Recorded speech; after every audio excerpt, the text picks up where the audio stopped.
안녕하십니까, 절부쌤입니다. 시간이 너무 길어져가지고 잠깐 끊었었는데 배당 연습을 다시 한번 해볼게요. 안분 1차로 한 다음에 2차로 이제 물권 배분을 하자는 얘기예요.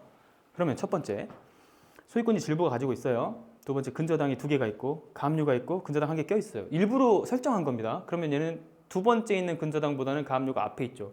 이런 거를 선순위 가압류라고 불러요. 오늘은 이게 어떻게 되는지도 볼 것이고, 그 다음에 이게 중복 경매 신청이거든요. 중복 사건. 이걸 중복 사건이라고 불러요.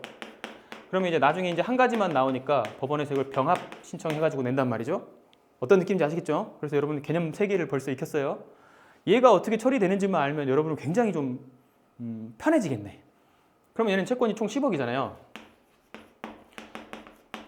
10억 채권의 각 비율을 한번 생각해봐요. 10억 채권이니까 근저당 4억은 몇 %예요? 이거 40%죠. 근저당 2억은 20%죠. 계산하기 쉬우려고 이렇게 만든 겁니다, 일부러. 이거를 비율 배분하니까 만약에 얘가 5억에 낙찰이 되더라도 5억에 40%니까 2억이죠. 5억에 20%니까 1억이죠. 이렇게 가져가는 게 퍼센테이지 비율로 가니까 훨씬 계산이 쉽지 않으세요? 그래서 원래 갖고 있던 채권의 비율을 먼저 계산을 하시고 낙찰금에서 그 비율대로 배분해낸다라고 하는 거를 알아두시는 게 좋을 것 같다는 생각으로 이렇게 만든 거예요. 설정한 겁니다. 실제 세상에서는 더 복잡하게 되고요. 그리고 일반적으로 임의경매는 1구 2번까지 가지도 않아요. 첫 번째 대출에 70% 이상 대출이 들어가기 때문에 여기까지 하고 나면 받을 거 별로 없고 끝나요. 근데 다 받을 수 있게끔 임의적으로 좀 설정을 해본 겁니다. 가장 어렵게 되는 어떤 설명들을 여러분이 이해할 수 있게 만들기 위해서 가상으로 지금 세팅을 한 거예요. 자, 그러면 1차 안분 세팅을 이제 해볼게요. 채권 비율 배분을 1차로 한다는 건 들었죠? 이제 해볼게요. 낙찰을 7억이라고 가정을 했어요. 5억도 해보고 9억도 해보고 7억도 해봤거든요. 근데 7억이 계산이 제일 쉬워. 이해를 쉽게 만들기려고 가상으로 설정한 숫자라는 걸 이해해 주세요. 어분행이 4억이니까 아까 40%라고 했죠? 10억에 40% 4억이니까 40%잖아. 그럼 40%면 7억에 10%는 7천이니까 7천 곱하기 4 하면 되지 않습니까?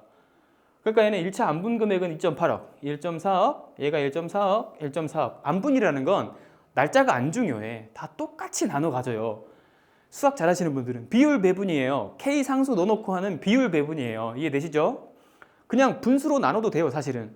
그래서 10분의 4 해놓고 곱하기 7 이렇게 해도 돼요. 그것도 가능한 거예요. 그런데 퍼센트 계산으로 쉽게 지금 만들어놨다고 생각을 해보세요. 이해되시죠? 그럼 이제 2차로는 어떻게 하냐? 2차로는 이제 흡수를 반영해야 될 거 아니에요.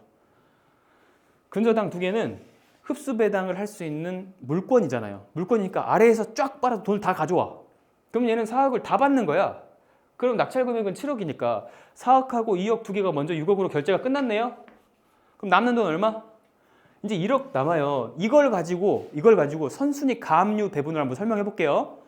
1억 남았는데 밑에 근저당이 있으니까 근저당은 물건이니까 흡수를 해서 아래 권리를 싹 다 빨아들여야 맞잖아요. 강한 권리잖아. 그리고 가압류는 채권이니까 사실상 그냥 날짜와 상관없이 나눠줘야 되는 돈이잖아요. 그러면 2개의 충돌 지점이 생겼죠, 지금. 뭐가 충돌 지점? 얘는 다 안분하고 나눠줘야 되는 금액인데, 그러니까 원래 1.4억 받아야 되는 애인데 이거를 위에 흡수한 애들 다 땡겨가 버렸으니까 지금 돈이 없죠. 1억밖에 안 남았죠.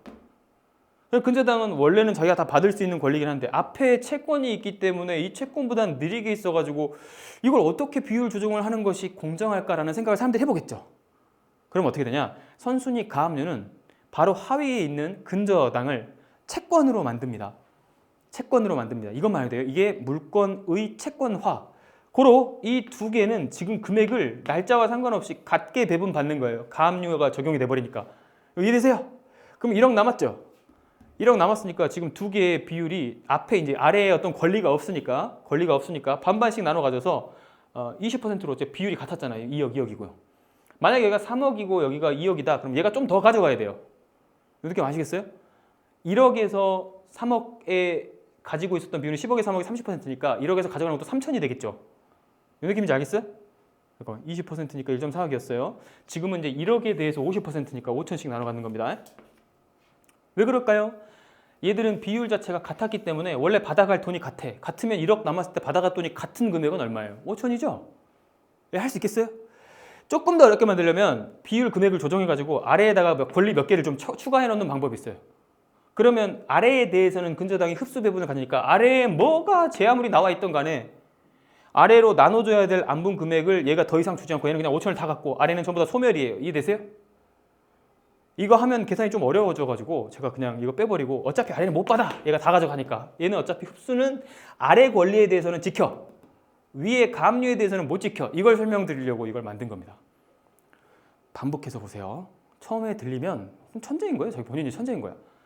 두세 번 보시고 이해되시면 좋을 것 같습니다. 다음번에 또 다른 영상에서 만나 뵙겠습니다.